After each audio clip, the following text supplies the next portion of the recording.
Okay.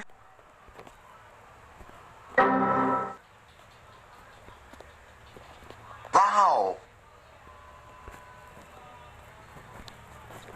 Do you know the way?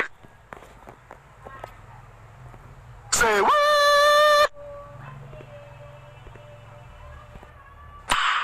Nice. Bye, have a great time. My name is Jeff.